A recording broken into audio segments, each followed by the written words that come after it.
A couple years down the road, you smell fresh rain on hot asphalt.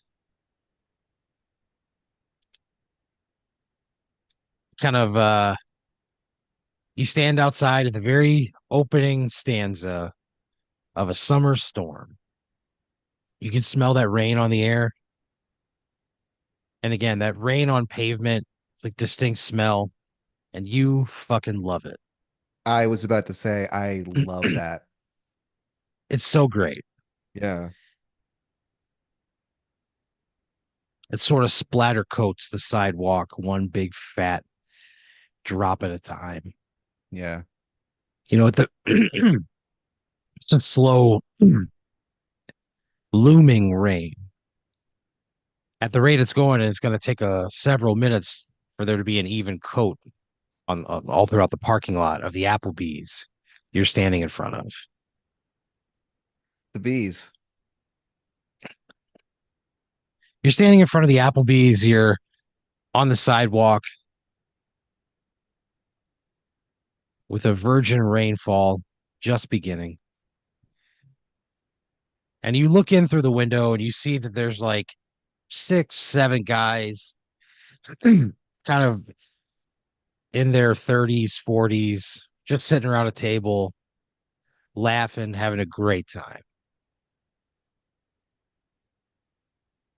And you see those guys having fun together, and you feel just a painful stab of loneliness.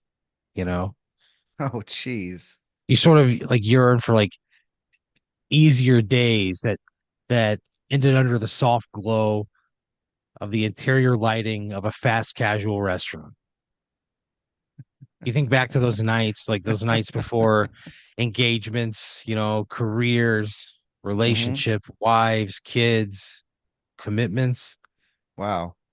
when it was just you and the guys hanging out looking for some half off appetizers and cheap draft beer. You think of the swarm. Ooh, Mike Tinto, Stephen Willoughby, Darwin Frank, friends from from back home from your youth. old friends. And something just compels you to like send them a message. You text them, you're like, "Hey guys, just thinking a lot about you, and I hope you know that I miss you guys and I love you and that Wow. I hope you guys are doing okay." Over the next couple days, excuse me, over the next couple days, the conversation sort of slowly builds. You can tell that it's been a while since all of you guys have communicated together. You drift apart, especially when you're like away, when you're not there in the moment Yeah, to yeah. share. It's not like we're gonna go hang out at a fucking Buffalo Wild Wings this weekend. It's not gonna happen. It's hard to like maintain the tie to those relationships the older you get and the further away you are. But you guys, like, you all are kind of in a similar place in life, right? You're as far as like mindset goes, like, yeah, you miss the good old times. Sure, life gets in the way and you gotta deal with that. But we need to make an effort on this. We need to all be on the same page and like take advantage of the times that like we do get to spend together. We should really, fucking make it count. Let's like not just come back and hang out at home and go out to like all the restaurants and bars we've been to 100 times, right? Mike Tinto's like, why don't we just take a trip? Let's take a weekend Oh, trip. wow. We're cheap. Let's just go meet up somewhere, hang out for the weekend, A weekend share with the swarm. a weekend with the swarm. Like, let's just go hang out. And everybody's on board, right? You guys make plans to meet up in uh Kansas.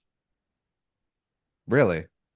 Yeah, you guys are gonna meet up in the exact center of the lower 48 United States. There's a theme park there called Middle America. And it's just like everything feels like it's 1998.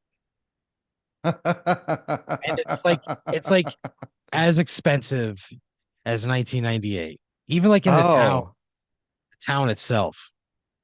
I think it's sort of nationally recognized as Lebanon, Kansas, is the exact center of the lower 48 in the United States. And so there's why like this why do we meet there? Is there because any reason? everything is dirt cheap, right? Everything is real Oh, cheap. right. You go there, you go to a McDonald's, and you're like, "Hey, can I get a cheeseburger?" They're like, "Okay, that's 79 cents, or whatever, or Fuck whatever it is." yes. It's like 1998 prices. I don't remember. I'll have to check my records to see what the cost of a cheeseburger was in 1998 at McDonald's. But I have the You have information. I'll get back to you on you have records? it. Oh yeah. So, you're just like, yeah, we're gonna go meet up at Middle America. They have like a classic Midwest. It's like a classic Midwestern town. It's kind of got an old town square. The shops around the square, little, it's got like five mom and pop restaurants. It's got one of the best Chinese places in the entire country. Nobody knows about it. It's just these Chinese people make really great Chinese food, and they just happen to live in this little town in Kansas. Oh, cool. There's like a few thrift shops, little artsy boutique kind of places, and considering that it is so cost effective to travel there and to be a tourist there, it's pretty vibrant. They've got a small playhouse that seats 600 people, and they'll get some bigger name acts to come through than you might expect Like to who? play like a little 600. Um they get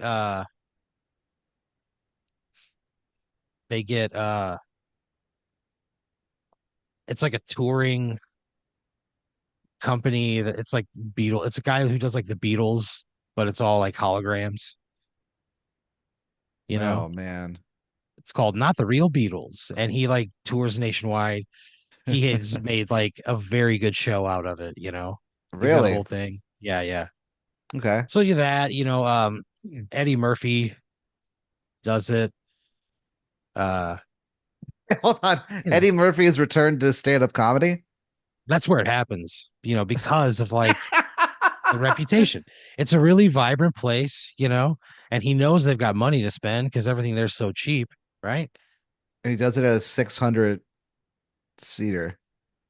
Yeah, Odd. it's great. It's the people who live there are honestly kind of spoiled. How does he do? I fucking murders, you know? It's hard to live He, up to the hype, man. I'm really surprised that he's doing it again. no, he walks out to people going, Norbit, Norbit, Norbit, To taunt Norbit. him? No, no. The movie of Norbit has a higher score in Lebanon, Kansas than anywhere in the United States Really? per IMDb. They can track down where it comes from. It's got a 10 out of 10 with 64 reviews. So besides being, the middle of the United States, it also is sort of the Norbit capital of the United States, which may influence Eddie Murphy's decision to play the Playhouse. Point Wow. being, it's an interesting little slice of Americana. It doesn't cost you much to get there. It's not going to cost you much while you're there. You look into it. You get a hotel rate for like it's 19.95 a night. You book a couple of rooms.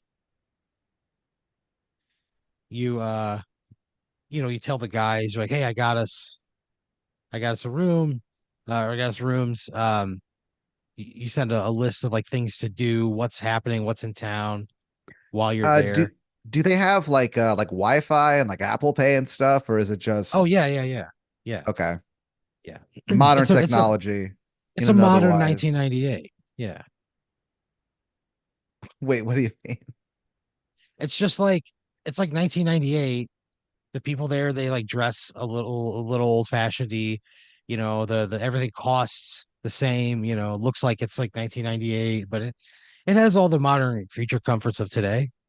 Okay. All right. Yeah. So yeah, you and the swarm, you make your We're heading way. to middle America. You're heading to Middle America. You make your way there from a regional airport on a rural highway. Takes you like an hour and a half, but you're thrilled to see each other. You spend the whole ride there just laughing and catching up and having good times, right? It feels good to be around the guys again. You get to Lebanon, Kansas. You take the GPS to the hotel room, to the hotel. You stop off, you unpack your bags, you throw everything, you're like, let's just go somewhere, let's take a shit or whatever you got to do, and then we're gonna go get dinner and just hang out and stroll through the town and see what's going on. So you guys do that. You take a little time, you take a shit, right? Okay. You sort of just stretch and walk around. You have something to drink. You take like, you know, 20, 30 minutes tops. Everybody meets back in the lobby of the hotel, and you guys, you ask the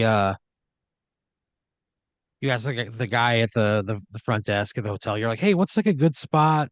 Maybe something with some TVs on the wall, cold drinks, hot wings. Like, what's the spot that four guys could go out on a Friday night and have a good time? And the guy, he kind of like he looks at you and he goes, really great little place just down the road called Fletcher's. Because I think they got quarter wings tonight. Oh.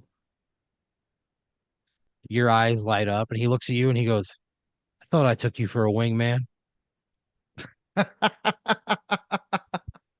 He pulls out like Yeah, a little dude. business card and he slides it over, and it says five free wings at Fletcher's. Whoa. Why Yeah. does he have this just on hand? Yeah. He's like, I send people their way. They send me a little kickback. That's kind of how it works. Oh, he's He got a goes, whole racket going. yeah. He goes, but he looks at you and he goes, but I wouldn't steer you wrong. He goes, trust me, go to Fletcher's. So you guys get in the car, put it in the GPS. It's really close by. Take an overpass over the highway. There's a Walmart on your right, a little coin laundromat, some sort of rinky dink taco shack kind of place. Okay. And then you see Fletcher's, and it's like it looks like a log cabin. All right. Looks like a log cabin. It's like a little bit back off of the road. It's a pretty wooded lot. You can't really like see it from the street. It's like if you're going to Fletcher's, it's like very intentional, you know. Okay. So you go inside. There's a there's a big axe that hangs over the bar, and it says Paul Bunyan is carved into the handle on the axe. It's dripping with blood. Well, made to look like it's dripping with blood. Oh, It's okay. Thank God. not actually dripping blood. Although you do like walk underneath it to like see to go to the hostess station, and you feel like you stand directly underneath it. You feel like something drop into the top of your head. You're like, what? When you look, there's nothing there. So you see a Okay. hostess. She seats the four of you guys at a little table, kind of off in the corner. There's just like one guy sitting at the bar, kind of adjacent. They're playing Billy Madison on the television. Oh man. The sound is on, and the captions are on.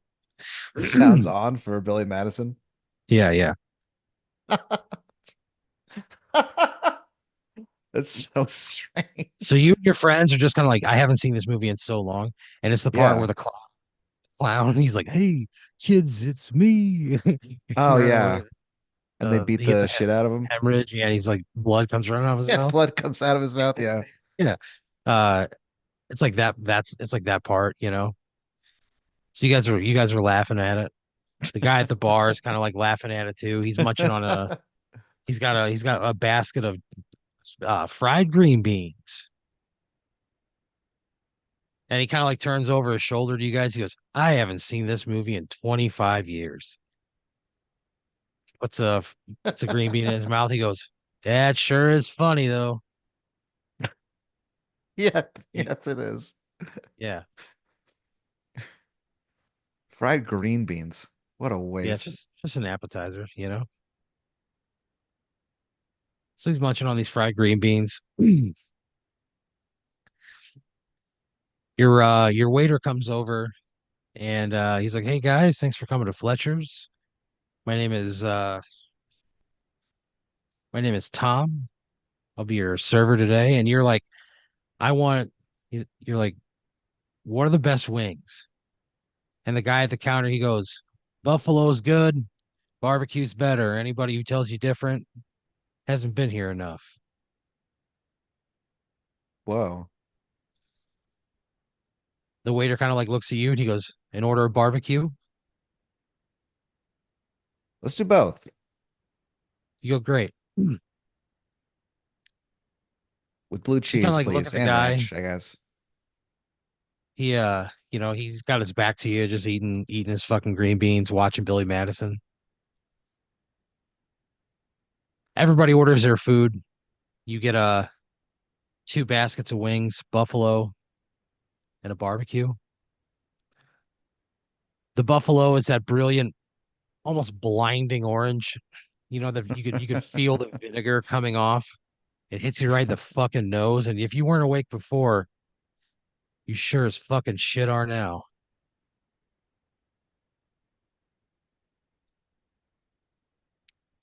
You take a bite, you feel the heat, you squint at the tang of the buffalo. They are like crispy and piping hot. Any hotter and they'd be too hot. Like heat hot, not spice hot. Spice hot, they're just enough where you break out in a little bit of a sweat on your fucking forehead. I gotta be honest with you, Pat. It's the best buffalo wing you've ever had in your whole fucking life. Jeez. You eat it pretty much eyes closed. You open them and everybody at the table's like looking at you. Oh, shit. And they Oh go, no. was Mike Tinto goes, was that wing good? And you're like, that wing was incredible. And then the guy at the bar goes, now try the barbecue one. Who's this guy? It's Why a is he deep, talking to us? rich, glossy maroon. You can see that it's a sauce that it's not like a thick sauce, but it's definitely sticking. It's gonna get you a little messy, but by Oh God, yeah, yeah. it's worth it. I That, go ahead. every time I eat wings, I resign myself to the fact that I'm gonna make a mess. I've never been able to eat wings and not just get sauce everywhere. Fletcher's knows that. Like they know What? that they're like, look, people when people eat our wings, they get messy. So with every basket of wings, they bring you a bib, a wing eating bib, and Okay. that way Yeah, you don't I get put it anything on your on. clothes. Yeah. Oh, well, they put it on you. They tied it around your neck. Like they're a barber? Yeah. And if that buffalo wing wasn't the best one you ever had in your life, this barbecue wing puts it to shame. Jeez. You're not necessarily like, oh, I wouldn't think a barbecue chicken wing would be better than like this buffalo wing just based on my own preference, but it blows it away. You don't know. It's the best barbecue sauce you've ever had. A little sweet, a little spice, a little smoke. Again, the chicken is cooked perfectly, impeccably sauced. It's not cloyingly sweet. It's incredible. The guy at the bar turns around, he sort of spins around, he goes, "That one knocked your dick in the dirt, didn't it?" Oh, this fucking guy. And Yes, sir, it did. you go, "Yeah, it did." Yes, sir, it did. He kind of like gets off the stool. He pulls up a chair, just kind of like slides over next to your table. He goes, "Name's Thurman Stultsworth."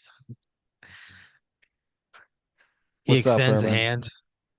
You shake his fucking hand. I'm Patrick. He introduces yourself. You introduce yourself, to the whole swarm, you Yeah. know. Do we tell him that we call ourselves the Swarm? Uh yeah. Oh no. You introduce It's yourselves. humiliating. Everybody introduces themselves, and you're eating this chicken wing. You go, "Yeah, we call ourselves the swarm." Why would I tell him that? He kind of looks at Oh, you it's so funny. He eats his embarrassing. green Yeah. beans. He's got like a raised eyebrow. He asks why. So you tell him it's because uh every year there was a big party in your neighborhood, and they would put out the juiciest watermelon you'd ever seen in your fucking life. And the four of you guys, would just swarm to it. And all like the local moms like, "Those boys are swarming all over that watermelon." The secret origin of the Swarm. So Thurman kind of like looks at you. He goes, "Oh, whatever." He goes, I don't judge." You kind of laugh. He goes, What's there to judge? "What brings you to Lebanon?" So strange. You tell him, you're like, "Yeah, my friends and I we're just trying to get away. This is like a cheap place to come. Everything is like so dirt cheap here." And he's like, "Yeah, you tell me about it." So you're kind of like hanging out there at the table with Thurman. He's like a pretty cool guy. Like honestly, he's like he's one of those old codgers, he's got a quick wit and a saying for everything. Yeah, I love dudes, old men like that. He's They're really bright, hilarious. he's really spry, he's with it, he lives alone. He says, "Yeah, I got a farm on the outskirts of town. I grew up here, I'll die here, maybe next week." He just kind of laughs.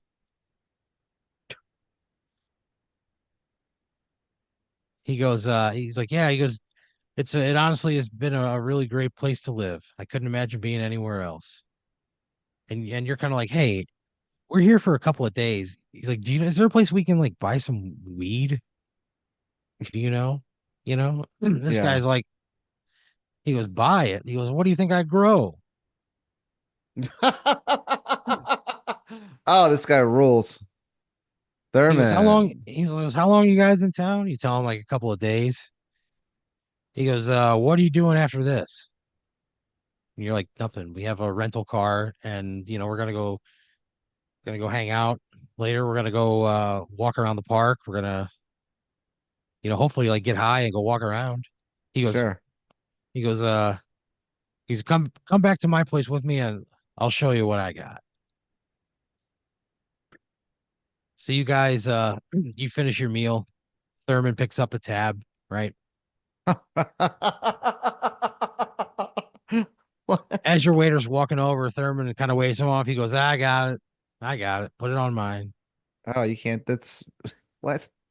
And it was only like $22. So it like it wasn't like a lot anyways, but Oh, sure. uh, Yeah. but still, he I takes care of the forgot. tab.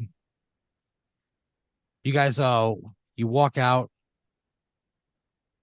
into the sunlight in the breadbasket of America. You feel God's sun rays warming your face. He points to like a green pickup. He goes, "Follow me. I'm in that old beauty." He was only about 10 minutes away. So you get on like a Okay. rural highway. You're following him along. He turns down like a off like a rural state highway. There's like a road that goes dirt road. You drive out there, just farmland, right? You kind of pull up. I mean, it's just fields full of corn, just surrounds you. Pull up to an old farmhouse. You see the cellar doors wide open. There's a barn on the other side, fenced off area. Look to be some livestock maybe roaming around from the smell of things. He kind of goes, he gets out of his truck. He goes, "Yep, this is my little slice of heaven. His family's been out here a long time." And he goes, "Come on down." And he starts to walk down into the cellar. You walk into the cellar, and it is just like a huge, like hydroponic grow room. Like he's probably got like 100 weed plants in there in various stages of development. It's beautiful. It's like as high tech gets. Oh, wow. He's got stuff, sealed off, and he's got humidity monitors, and everything runs into a computer, and there are all these zones, and you can tell what's going on in each zone, and if anything needs change. Like it's like highly adaptable to what he does. He takes it very seriously. He kind of like walks you back in the corner. He goes, "This is from my own personal strain." He Yeah. goes, "It's the highest THC content anybody's ever recorded, and I What's it bred it called? here myself." He looks at it. It's just this beautiful purple nugget of weed. It's gorgeous. He holds it up to the light. He goes, "Haven't named her yet." He says, "You're going to be in town for a few days." He like opens up a cabinet. He's got like a vacuum sealed bag. It's like an ounce. He gives it to Jeez. you. He goes, "This stuff's going to knock you on your ass. It's at least 48 to 50%. Nothing else comes remotely close." And he goes, "Where are you from?" You say, "I live in Austin, Texas." He kind of like rifles through like a container, and he pulls out a little bag full of seeds, and he puts it in your hand. He goes, "Thank me the next time you come through, and it's an even trade." You kind of You're like shake his telling me hand, to right? start growing. All right. Whatever. You shake Man, his this hand, guy, right? something else. Yeah. You kind of like you put the weed in your pocket. He kind of like walks out into the center of the room, and he's like, "Next year, I think I'm taking the roof off." And then you hear a guy go, "Everybody down, everybody get down," right? What? You see all these guys coming in like vests, and it says like DEA on it. They all have their guns trained on him, right? In the middle of Oh, they all man. like encircle him. Nobody notices you guys, and you're like kind of like holding back, right? You're like Yeah. standing back by the sides. Thurman gets down on his knees, right? Puts his hands up in the air. The agents sort of like encroach upon him. They're What? like walking closer. They're getting closer to him. They all have their guns trained on him. They're Oh, moving geez. inward into this facility. They're Hmm. passing by these plants, and it's a moment that is frozen in time while you're experiencing it, but it is just a flash. It's a split second. Thurman reaches for a pistol that he has Oh, on his no. leg, Thurman. and he doesn't get it out before he's just pop pop pop. He's just blown away, Oh, right? why'd you do it? You see these DEA agents like kind of walk up to him, they start taking photographs. One guy walks over and he sees you guys and he goes, "Hey, nobody move." And as soon as he says that, like some of the plants, um, like there's like a tendril that runs, up the stalk of the plant, and it reaches the top, and like a big plant like mouth opens up, Oh, no. right? Just like Holy a Venus shit. flytrap, and it just covers the head of this agent and just snaps it off, just bites it clean off. Oof. This guy, shoulders down, just crumbles to the floor. You look out and Jeez. you see every other officer, the same thing happens to them. Oh no. So there are like 9 bodies in this floor. Oh no.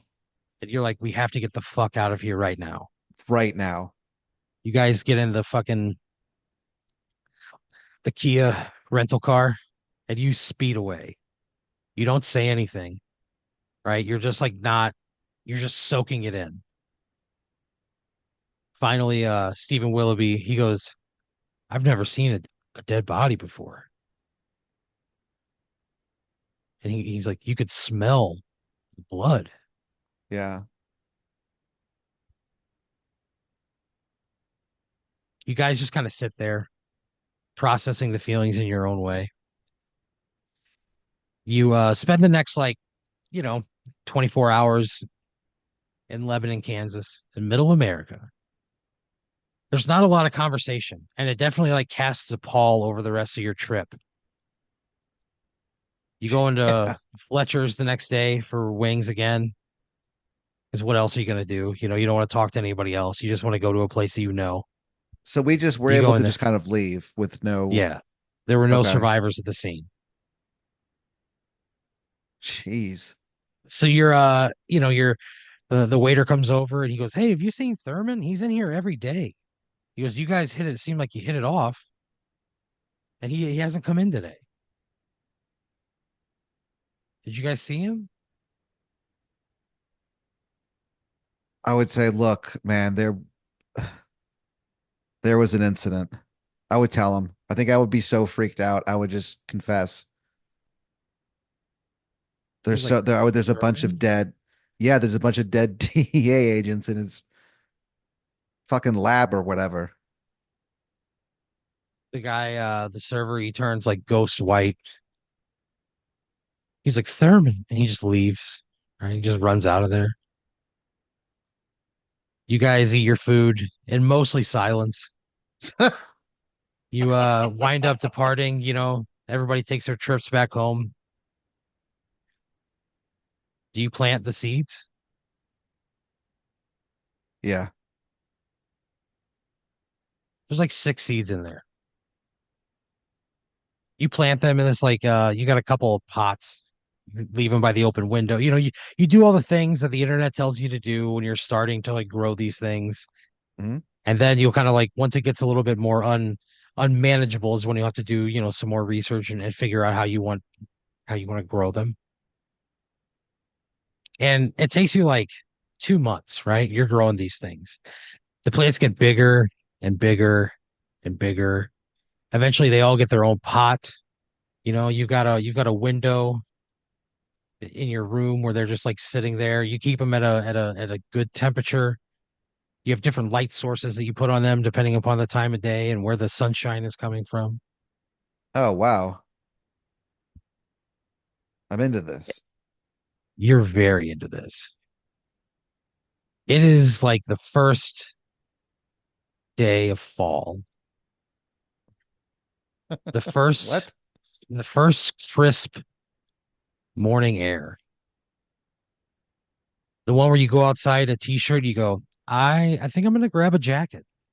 I'm gonna put something else on. I'm gonna Oh, add a layer. It's like yeah. the first one of those. You you wake up to the cold from the air coming in from your open bedroom window. You kind of like shiver a little bit. You wake up, you close the window, right? You slam it shut. You sort of like wipe your eyes, you look up, and you are staring face to face with one of those plant like Venus flytrap things. Ooh. And you see that its mouth is open and you can almost hear it breathing in and out. The mouth opens wide, you scream, and you hear your voice echo off the inner cavern of its mouth, and then it just slams down on your head, and it severs your head from its body, and it Oh swallows no. you, and basically, turns you into like fuel and helps you grow. But these plants like just grow and grow and grow all throughout your house, and they eventually take over your apartment complex, and they murder everybody Oh. inside. Oh They go, no. they go through the walls, they get in the ductwork, and So they just they eat seek out everyone? seek out the blood Or in they the eat their apartment heads? buildings. Yeah. Okay. Yeah, they eat the heads and the bodies just fucking rot. Oh, oh, jeez. What ends up Yeah. happening with them? They take over everything, or I mean, eventually they run out of fuel and they don't possess a way to like really break out of an apartment complex, at least not with the efficiency required to like continue to grow. So eventually it just dies. But okay. So did they everybody get like in the? your whole apartment complex, there were 75 people in there. They all got killed Oh and no! nobody knew. Nobody knew for Oh. like until like the end of the month when all of the rent checks like started bouncing. They were like, "Hey, what the fuck's going on?" And they went in and they found all 75 people of your apartment complex just headless in their homes. uh, it's like the rent being late. Not any of our loved ones looking No, after us. Just no, well, the no. rest of the swarm's okay, I guess. Yeah, they're all right, but you're fucking dead. Head bit off by a carnivorous plant.